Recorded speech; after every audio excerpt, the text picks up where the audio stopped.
In the Central Archive of the Ministry of Defense of the Russian Federation, in Fond 209, Inventory 1089, File 74, the original documents of the Crimean Front headquarters for May 1942 are stored. Of particular interest is folder number 12, where operational reports stamped Top Secret are filed. They are written in purple ink on yellowed, low-quality paper. The entry from 500 hours on May 8, 1942, records the duty officer's report about the start of a massive enemy artillery barrage along the entire front of the 44th Army. This archival sheet is the starting point for a detailed reconstruction of one of the largest tactical and logistical failures of Soviet troops in the initial period of the Great Patriotic War. Before proceeding to a detailed analysis of the documents and the chronology of this disaster, we ask you to subscribe to the channel and thereby help our project develop. Your subscription allows us to continue research work in the archives, find unique reports, and restore historical truth based on dry numbers and facts. By May 1, 1942, the operational strategic situation of the Soviet troops on the Kerch Peninsula was determined by the configuration of the Adzhimushkay Isthmus. This stretch of land is only 18 kilometers wide, which created conditions for a high density of troops, but simultaneously ruled out the possibility of wide maneuver. Within the isthmus's boundaries, 3 combined arms armies were deployed. On the northern flank, adjacent to the Sea of Azov, the 47th Army under the command of Major General Kolomiets occupied the defense. In the center was the 51st Army under the command of Lieutenant General Lvov. The southern flank, abutting the Black Sea, was held by the 44th Army under the command of Lieutenant General Chernyak. The total personnel strength of the Crimean Front, under the overall command of Lieutenant General Kozlov by the beginning of May, was 249,800 men. The group possessed significant technical potential. The inventory of equipment listed 347 tanks. This number included 28 heavy KV-1 tanks, 49 medium T-34 tanks, and 270 light vehicles of the T-26 and T-60 types. The front's artillery park included 3,577 guns and mortars of various calibers, from 76mm divisional guns ZIS-3 to 152mm howitzer guns ML-20. In certain sectors of the defense, artillery density reached 80 units per 1 linear kilometer. However, the front's defensive system had a critical flaw. All manpower and equipment were concentrated within the first echelon, whose depth did not exceed 3 kilometers from the front line. Deeply echeloned defensive lines were absent. The construction of rear positions proceeded extremely slowly due to soil conditions. The high groundwater level on the Adzhimushkay Isthmus made digging deep, full-profile trenches impossible. The troops primarily constructed earthen and stone parapets, which were easily detected by enemy aerial reconnaissance. The front's logistical support was entirely dependent on communications across the Kerch Strait. On the Taman Peninsula, the final supply points were the Krasnaya Strela and Fontanovskaya railway stations. From there, cargo was delivered by Gaz-AA and ZIS-5 trucks to the ports of Taman and the Chushka Spit. The throughput capacity of the Kerch Peninsula's port infrastructure was limited. The main receiving points were the ports of Kamysh-Burun, Kerch, and Yenikale. The daily supply norm for the front was 450 tons of ammunition and 320 tons of food and fodder. The actual volume of shipments, due to a shortage of specialized vessels and constant German air attacks, did not exceed 60% of the standard requirement. The German 11th Army, under the command of General of Infantry Erich von Manstein, by the beginning of May 1942, consisted of 5 infantry divisions: the 22nd, 28th, 50th, 132nd, and 170th. Additionally, under Manstein's command were the 22nd Panzer Division, which had up to 140 tanks operational, and the 7th Romanian Cavalry Corps. The total strength of the German-Romanian forces was about 150,000 men. Despite the Soviet troops' numerical superiority of 1.6 times in manpower and 2.4 times in tanks, Manstein bet on qualitative superiority in the air and mobility. For the execution of Operation Bustard Hunt, the German command involved the 8th Air Corps under the leadership of General Wolfram von Richthofen. This formation had up to 800 aircraft in its composition, including Junkers 87 dive bombers and Messerschmitt 109 fighters. At the planning stage of the defensive operation, the command of the Crimean Front committed the first major discrepancy in archival sources, which led to an incorrect distribution of forces. Reconnaissance Summary Number 043 of the Crimean Front Headquarters, dated May 6, 1942, stated that the enemy was concentrating main forces on the northern and central sectors of the isthmus, while holding purely defensive positions on the southern flank with Romanian units. However, when studying the combat logs of the 63rd Rifle Division of the 44th Army, completely different data are discovered. The division's reconnaissance had already recorded on May 5th the covert movement of up to 120 German tanks and motorized infantry units in the area of the settlement of Arma Eli. This information was transmitted to the front headquarters, but Stavka Representative Mekhlis and General Kozlov considered this information to be disinformation, aimed at diverting attention from the northern direction. As a result, the left flank of the 44th Army remained without reinforcement from anti-tank reserves, and the density of anti-tank artillery there was only 2 guns per 1 kilometer of front. The German offensive began on May 8, 1942, exactly at 3:15 hours. For 2 hours and 15 minutes, the artillery of the 11th Army and the aircraft of the 8th Air Corps struck the forward edge and rear facilities of the 44th Army. At 5:30 hours, infantry units of the German 30th Army Corps, under the command of General Fretter-Pico, began assaulting the Soviet positions. The main blow fell on the junction of the 63rd and 276th Rifle Divisions. To overcome the anti-tank ditch, German sappers used special assault bridges and elongated demolition charges. Simultaneously with the frontal attack, the German command carried out a tactical maneuver from the sea. In motorboats, an assault battalion of the 132nd Infantry Division bypassed the left flank of the 63rd Rifle Division via the waters of the Black Sea and landed in the rear of the Soviet fortifications. This step caused disorganization in the defensive formations.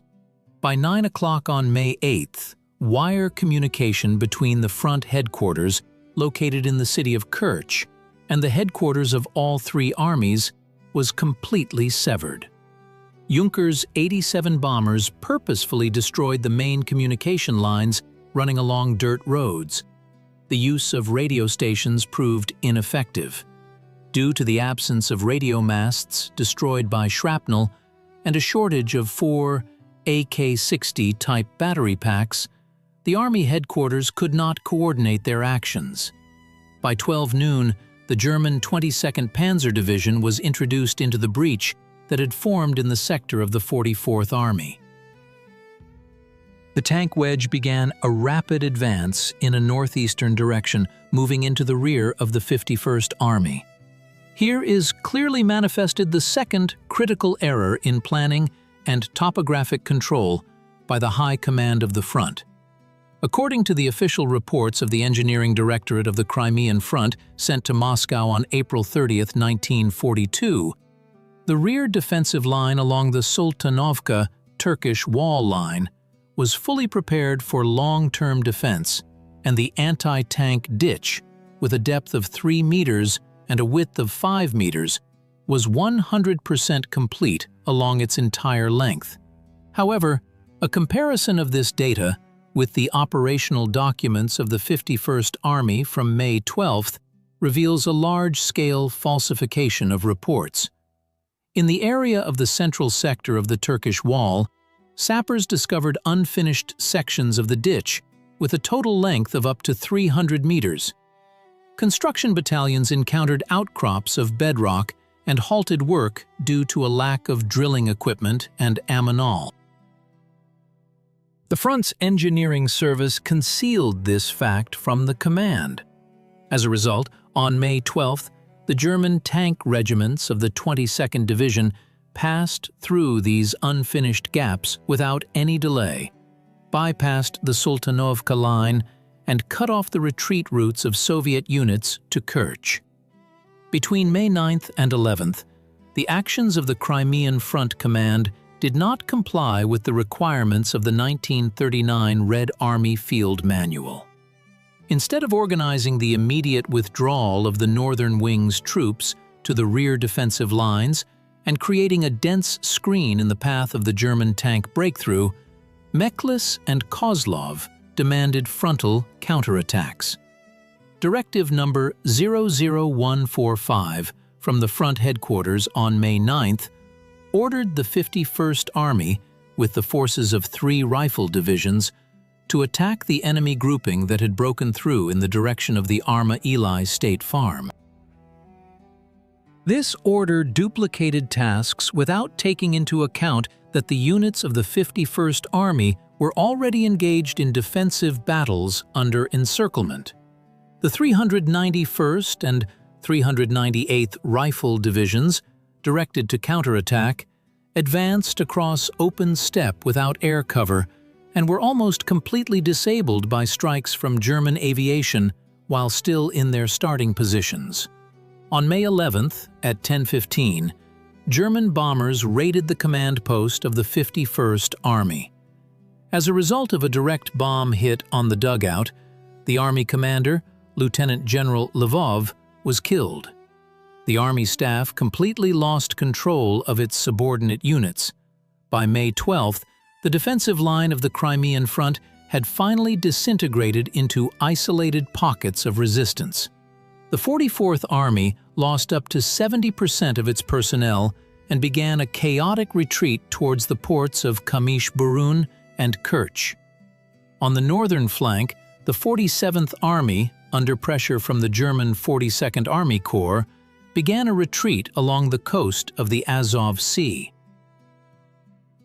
Due to a lack of automotive transport and fuel, the artillery regiments of the reserve of the High Command were forced to blow up heavy 152mm BR-2 guns and abandon their Stalinets 65 tractor trucks in their positions.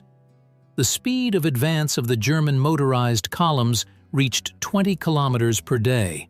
Soviet units, retreating on foot, did not have time to occupy intermediate lines of defense. On May 14, 1942, German forward detachments reached the western outskirts of the city of Kerch. Only on that day did the Stavka of the Supreme High Command issue a directive authorizing the evacuation of the Crimean Front's troops to the Taman Peninsula. By this time, the situation at the crossing points had become critical. The organized retreat turned into an uncontrolled flow of men and equipment rushing towards the shoreline of the Kerch Strait. The command of the Black Sea Fleet urgently formed a detachment of watercraft from the Kerch Naval Base under the overall command of Captain Lieutenant Frolov. At the base's disposal were 32 transport vessels, including the large freight motor ships Jean Jaurès and Vostok, 29 sea tugs, and up to 120 small watercraft, motor barges, seiners, and wooden lighters. During this period, the third major discrepancy is recorded in the documents of the rear services of the North Caucasus direction and the reports of the Kerch naval base. The consolidated report of the direction's chief of rear asserts that by May 15th, all watercraft were fully supplied with fuel, and their total cargo capacity was 15,000 tons, which allowed for the transport of up to 30,000 people per trip. Contrary data is contained in the reports of the Port Dispatcher Service at Yenikale. According to these documents, out of 120 small vessels, more than 50 units had no reserves of motor oil or diesel fuel. Furthermore, 18 barges were damaged by bomb fragments and had leaks, precluding their use without repair work. This logistical miscalculation led to the actual evacuation rates being 3 times lower than planned. This caused a massive accumulation of personnel on the shoreline. On May 16th at 22:40, an event occurred that finally undermined the stability of the Kerch bridgehead's defense. The High Command of the Crimean Front, in the person of Stavka Representative Mekhlis, Front Commander Lieutenant General Kozlov, Chief of Staff Major General Vechny, and members of the Military Council, left the Kerch Peninsula aboard several high-speed SKA-type cutters. The command evacuated to the Taman shore, relocating its headquarters to the city of Temryuk. This step was taken under conditions where over 130,000 Soviet servicemen remained on the Crimean coast, continuing to fight. Moving the command post 60 kilometers away from the front line led to a complete loss of operational control.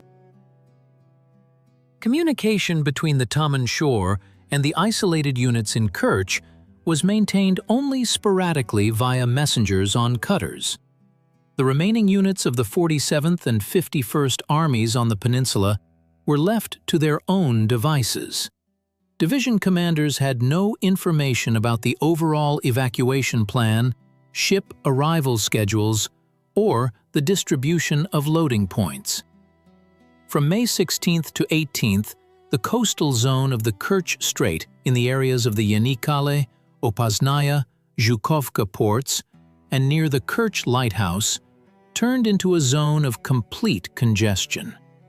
Up to 80,000 personnel from various units that had lost contact with their headquarters crowded onto the narrow coastal strip. Here were the remnants of the 156th, 271st, 302nd, 396th, and 404th Rifle Divisions, as well as separate units of the 72nd Cavalry Division. The density of personnel concentration reached 4,000 people per every 100 meters of shoreline. Discipline in the troops critically declined.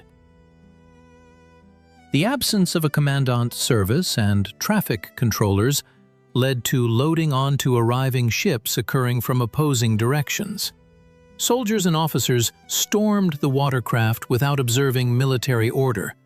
The situation was aggravated by the actions of German artillery.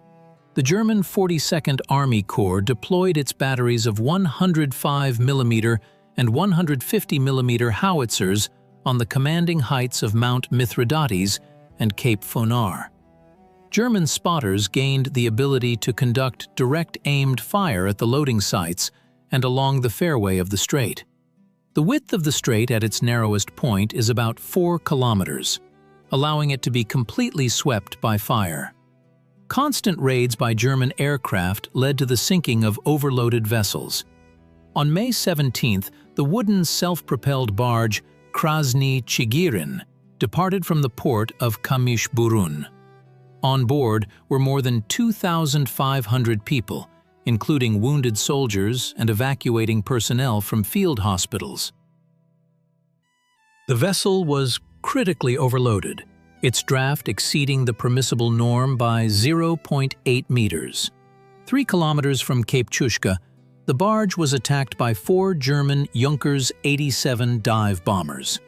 As a result of a 250-kilogram bomb hitting the central hold, the ship broke apart and sank within 8 minutes. Due to the lack of life-saving equipment on board, 1,800 people lost their lives. A similar disaster occurred with the steamship Chernomorets at the Yenikale Pier.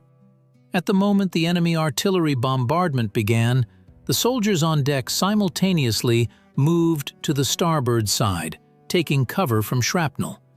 The vessel lost stability, capsized, and sank directly at the pier at a depth of 6 meters. More than 400 people lost their lives.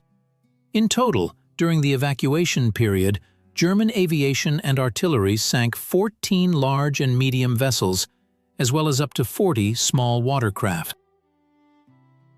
The technical condition and fate of the Crimean Front's materiel are reflected in the final report of the Artillery Directorate dated May 24, 1942. A colossal amount of weaponry and military equipment was abandoned on the Kerch Peninsula. Total losses amounted to 3,110 guns and mortars, 241 tanks of various types, 8,400 automobiles, 12,000 horses, and more than 100,000 rifles and carbines.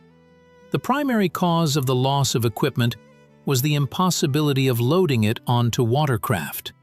The port cranes in Kamish-Burun and Kerch had been blown up by Soviet sappers as early as May 14th during the retreat, eliminating the possibility of lifting heavy cargo onto transport ships. Barges and lighters lacked special ramps for driving automobiles and tanks aboard from the rescue sandbanks. Front Headquarters Order Number 00214 of May 15th instructed unit commanders to destroy all abandoned equipment by blowing up gun barrels, burning out the engine compartments of tanks, and draining fuel and lubricants. However, this order was carried out extremely inefficiently due to a shortage of explosives and the panicked state of the retreating units. Up to 200 tons of ammunition remained in the warehouses of the Kerch Artillery Park by May 16th, but it was not used to destroy the materiel because the warehouse personnel were evacuated first. According to official reports of the supply service and trophy collection of the German 11th Army, about 40% of Soviet tanks and up to 50% of artillery systems were captured by German troops in absolutely serviceable condition or with minor damage, which was rectified by repair battalions within 48 hours. In particular, German troops adopted more than 1,200 Soviet guns of various calibers and used them during the subsequent assault on the Sevastopol defensive area in June 1942. This inflicted enormous material and operational damage on Soviet forces in the southwestern strategic direction. By May 20, 1942, German troops had fully occupied the entire coastline of the Kerch Strait, eliminating the last pockets of open resistance. The evacuation operation was officially terminated. According to the final report of the Kerch Crossing Directorate, 120,650 people were successfully transported to the Taman shore during the entire period from May 14th to 20th. Of this number, 23,000 were wounded servicemen.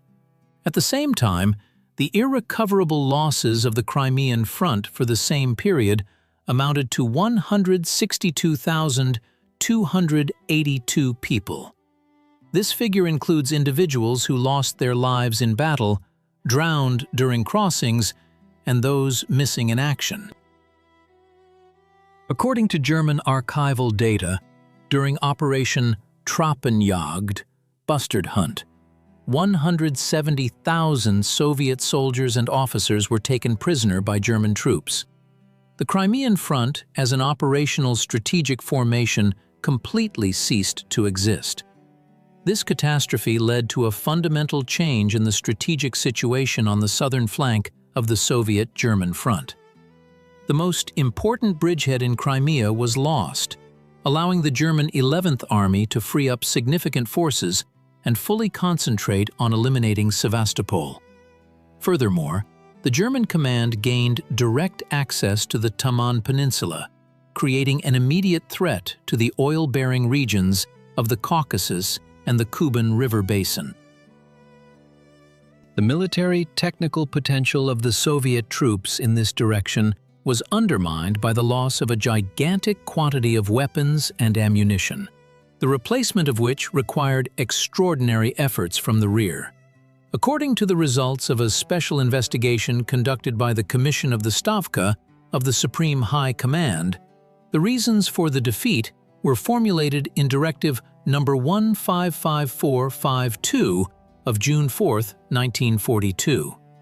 The document indicated that the defeat was a consequence of the bureaucratic and incompetent leadership style of the Stavka representative Mekhlis and the front commander General Kozlov. They demonstrated an inability to organize a modern defense, lost control of the troops at a critical moment, and were the first to leave the battlefield, abandoning their subordinate units. By decision of the Stavka, Lieutenant General Kozlov was demoted to the rank of Major General and removed from command. Army Commissar First Rank Mekhlis was removed from the posts of Deputy People's Commissar of Defense and head of the main political directorate of the Red Army, and was also demoted to the rank of Corps Commissar. The commander of the 44th Army, Lieutenant General Chernyak, and the commander of the 47th Army, Major General Kolomiets, were removed from their positions and demoted to the rank of Colonel. Fate disposed the tragic finale of the Kerch catastrophe on the spot. Part of the Crimean Front servicemen, totaling up to 15,000 people, who failed to cross to the Taman shore under the leadership of Colonel Yagunov, went into the underground workings of the Adzhimushkay quarries. These fighters transitioned to a prolonged autonomous defense under conditions of a complete blockade, absence of water sources, food, and medicine. This precedent became an example of a forced tactical decision caused by the complete absence of a systematic organization of evacuation and the abandonment of rearguard units by the front's high command. Dry archival figures and reports from logistics services clearly demonstrate that the cause of the failure of the Kerch defensive operation was not the enemy's numerical or technical superiority, but a systemic crisis of management, multiplied by critical errors in planning rear defensive lines and the transport capabilities of the Kerch Strait. To understand the depth of the destructive processes, it is necessary to analyze the chronology of the development of the supply structure crisis in the period from January to April 1942, which preceded the final phase of the catastrophe. The deployment of the Crimean Front forces began after the Kerch Feodosia landing operation in December 1941.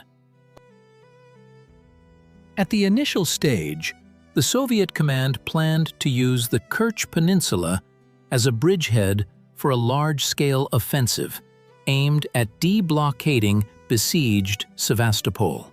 During the first 3 months of 1942, the front headquarters carried out 3 major offensive operations. All of them ended unsuccessfully. The main reason for the ineffectiveness of the offensive actions was the low throughput capacity of the peninsula's dirt roads, which, under conditions of the spring thaw, turned into continuous streams of mud.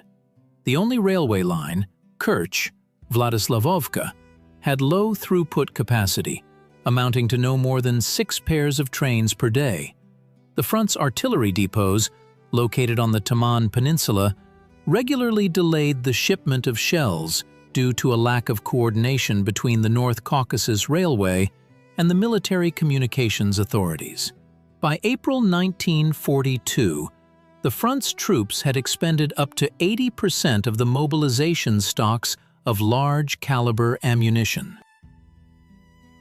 The expenditure norm for shells for 122mm howitzers was forcibly reduced to 0.3 combat loads per day, which precluded the possibility of conducting effective counter-battery warfare. Special attention should be paid to the technical condition of the Soviet tank units. On paper, the tank grouping of the Crimean Front represented a formidable force. However, technical reports from the front's Auto-Armored Vehicle Directorate recorded a critical level of wear and tear on the materiel.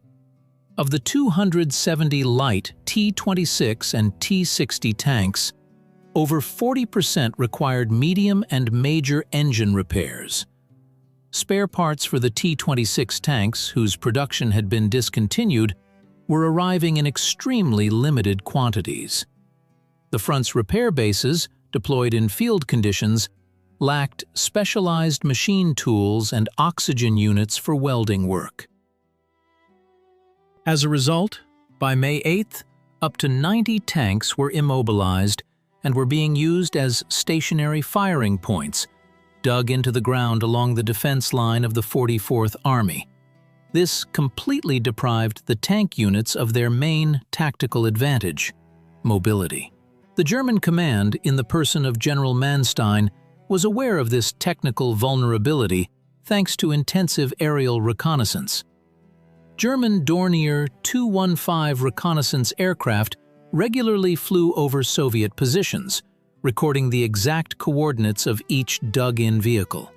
The logistical collapse was exacerbated by the specifics of fuel distribution. The front's motor transport required 280 tons of KB-70 gasoline and diesel fuel daily. As of May 5, 1942, the actual fuel reserves on the Kerch Peninsula were sufficient for only 2 days of active combat operations. The central fuel depots in Kerch and Kamish-Burun had been destroyed by German aviation back in late April. Fuel supply was carried out directly from the wheels, by pumping from railway tankers on the Taman shore into barrels, which were then transported across the strait on wooden lighters. Due to constant sea turbulence and shelling of the strait, fuel deliveries were delayed by 48 to 72 hours. This led to a situation where, at the start of the German offensive, the motor transport battalions of the 47th and 51st Armies were unable to deliver ammunition to the front lines in a timely manner. The artillery batteries of the Soviet regiments were left on a starvation ration just 6 hours after the start of the German artillery preparation. A detailed examination of the actions of the German 8th Air Corps under the command of General Richthofen reveals a clear technical scheme for suppressing the Soviet command and control system. The German Air Force operated on the principle of an air barrage. The structure of the German Air Forces allowed for up to 150 aircraft to be kept in the air simultaneously. The first targets for the German Junkers 87 dive bombers were not the infantry's defensive positions, but stationary communication centers and command posts. At 400 hours on May 8th, the command post of the 44th Army in the Marfovka area came under attack. The bomb strike completely destroyed the Army headquarters communications center, including the encryption department. This caused an instantaneous loss of control over the first echelon divisions. The commanders of the 63rd and 276th Rifle Divisions received no orders from the Army headquarters for the next 12 hours. They were forced to make decisions based on visual observation of the battlefield. In conditions of heavy smoke and dust, this led to uncoordinated actions and the retreat of units in different directions, which exposed the flanks of neighboring subunits.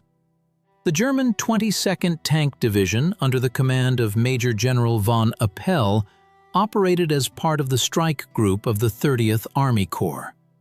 The division was equipped with light PZ-KPFW-2 tanks, medium PZ-KPFW-3, and PZ-KPFW-4 tanks, as well as a significant number of captured Czech PZ-KPFW-38T vehicles. The speed of advance of the tank columns along the steppe roads of the southern part of the peninsula reached 15 to 18 kilometers per hour. The German tanks did not engage in protracted frontal battles with Soviet strongpoints. Encountering resistance, they would bypass it from the flanks, leaving the liquidation of the encircled units to the following infantry of the 132nd and 50th Infantry Divisions. This tactic allowed the German command to reach the rear lines of the 51st Army by the end of May 9th. Soviet 45mm Model 1937 anti-tank guns proved ineffective against the frontal armor of the German medium PZ KPFW-3 Model J tanks, the thickness of which reached 50 millimeters. Shells left only dents in the armor at distances exceeding 400 meters, while the German 50mm KWK-38 tank guns could destroy Soviet gun crews from a distance of 800 to 1,000 meters. In these critical conditions, the Stavka representative Mekhlis displayed incompetence by interfering with the operational orders of professional military personnel. Instead of focusing efforts on saving equipment and organizing a systematic retreat, Mekhlis spent time conducting party meetings and making personnel changes directly during the fighting. On May 10th, by his order, he dismissed the front's chief of artillery, Major General Danshin, accusing him of alarmism for proposing to begin the evacuation of the heavy artillery of the reserve of the High Command to the Taman shore. An inexperienced colonel, who was not familiar with the operational situation, was appointed in his place. This led to the artillery units of the front being completely deprived of centralized command. The batteries fired area shots without adjustment, expending the remaining shells on false targets. The technical characteristics of the Sultanov defensive line, which was supposed to become the main line for containing the German offensive, deserve a separate engineering analysis. This position utilized the historic Turkish rampart, an ancient earthen structure up to 3 meters high. Soviet military engineers planned to deepen the existing ditch in front of the rampart and turn it into an insurmountable anti-tank obstacle. However, the total length of the line was 25 kilometers, and its proper construction required the involvement of no less than 15 engineer sapper battalions and up to 40 units of heavy construction equipment. In reality, only 4 understrength sapper battalions and about 3,000 people from the local civilian population mobilized for labor duty were involved in the construction of the line. People worked manually with shovels and pickaxes. Due to a lack of concrete, firing points were constructed from wood and earth. Such dugouts were pierced through by shells from German 105mm light field howitzers, LEFH-18. When the German tanks reached the Turkish rampart on May 12th, they discovered that the defensive positions were not occupied by Soviet troops, as the retreating units of the 51st Army simply did not know the schedule for manning this line, and communication with the front headquarters was completely absent. The crossing of troops across the Kerch Strait between May 14th and 20th, 1942, went down in history as an example of complete transport and administrative chaos. The Kerch Strait has a complex hydrological regime. Strong currents, reaching speeds of up to 4 knots, and frequent storm winds created serious difficulties for navigation, especially for small vessels and non-self-propelled barges. The navigational situation was further complicated by the fact that all lighthouses had been extinguished, and the fairways had been mined with both Soviet and German magnetic mines. The transportation of troops could only be carried out under the cover of darkness. However, due to the lack of loading equipment on the unequipped coasts of the Chushka Spit and Yenikale, the loading time for a single barge with a capacity of 500 people dragged on for 4 to 5 hours instead of the standard 40 minutes. This led to vessels being unable to complete their trips before dawn and becoming easy targets for German aircraft. The German 8th Air Corps switched all its forces to blockading the strait from May 14th. German Messerschmitt 109 fighters established round-the-clock patrols over the crossing zone. By this time, Soviet aviation, represented by the air forces of the Crimean Front and the Black Sea Fleet, had lost up to 80% of its aircraft on airfields during the first days of the operation. The remaining 15 I-16 and Lag-3 fighters, based at airfields on the Taman Peninsula, could not provide reliable cover for the crossing zone. German Junkers 87 bombers approached their targets in the strait unhindered, dropping bombs from an altitude of 400 to 500 meters with high accuracy. The anti-aircraft cover for the crossings from the Kerch side consisted of several batteries of 37mm 61K automatic guns, which quickly expended their ammunition and were suppressed by German artillery from the heights of Cape Fonar. The fate of the heavy equipment of the Crimean Front vividly illustrates the extent of the loss of control. Out of 3,577 guns and mortars, only 220 pieces, predominantly light regimental artillery of 45 and 76mm calibers, were successfully transported to the Taman shore. All heavy corps artillery was abandoned. Dozens of 122mm A-19 Corps guns and 152mm howitzers accumulated in the ports of Kerch and Yenikale. Due to the lack of cranes, attempts were made to load them onto barges using wooden beam ramps. However, under the weight of the multi-ton guns, the wooden ramps broke and the guns fell into the water, blocking the approaches to the piers. There were no attempts to load KV-1 and T-34 tanks onto watercraft. Captain Frolov noted in his report that commanders of tank brigades received verbal orders to flood the tanks at sea at a depth of 3 to 4 meters.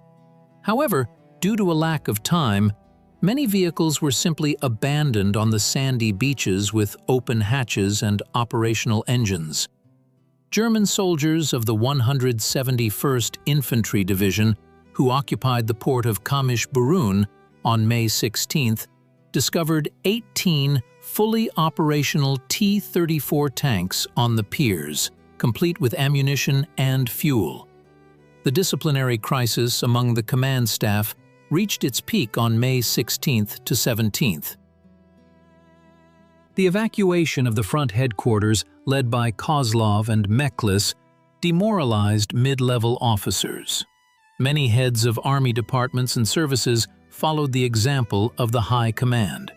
Documents from the Kerch Naval Base record instances where senior officers of the 44th Army Headquarters, armed, seized boats intended for transporting the wounded and, under threat of force, compelled the crews to take them aboard. The commandant of the Yenikale port attempted to organize blocking detachments from NKVD personnel, but these small groups were overwhelmed by the thousands-strong mass of uncontrolled infantry. The command and control of troops on the Kerch coast completely ceased on May 18th. From that moment on, the evacuation took on the character of individual survival. Servicemen built rafts from logs, car tires, and empty barrels, attempting to swim across the strait on their own, which is about 4 kilometers wide near the Chushka Spit. Under conditions of a strong, cold current and continuous machine gun fire from German aircraft, hundreds of people lost their lives in the waters of the strait. The personnel losses of the Crimean Front during this operation surpassed the figures of many defensive battles of 1941. Out of 249,800 men in the ranks on May 1st, irretrievable losses amounted to more than 162,000 men. The enormous number of prisoners, up to 170,000 according to German data, is explained by the fact that the rear services of the front, construction battalions, medical personnel, and civilian specialists mobilized for defensive works were trapped in the Kerch dead end. All these people had no small arms and could not offer effective resistance to the advancing German units. German losses for the entire Operation Bustard Hunt amounted to only 7,588 men, of which 1,703 were irretrievable losses. The ratio of losses in manpower was almost 1 to 20 in favor of the Wehrmacht, which indicates the complete tactical and technical superiority of the German forces in this specific operation. The defeat of the Crimean Front had catastrophic consequences for the entire defense system of the USSR's Black Sea coast. The loss of the Kerch Peninsula allowed Manstein to concentrate the full power of the 11th Army against Sevastopol, including super-heavy artillery, 615mm self-propelled mortars Karl, and the 800mm gun Dora. The third assault on Sevastopol, which began in June 1942, ended with the fall of the city precisely because the Soviet command was unable to provide assistance to the besieged fortress from the direction of Kerch. Furthermore, German troops created a bridgehead for a subsequent thrust into the Caucasus.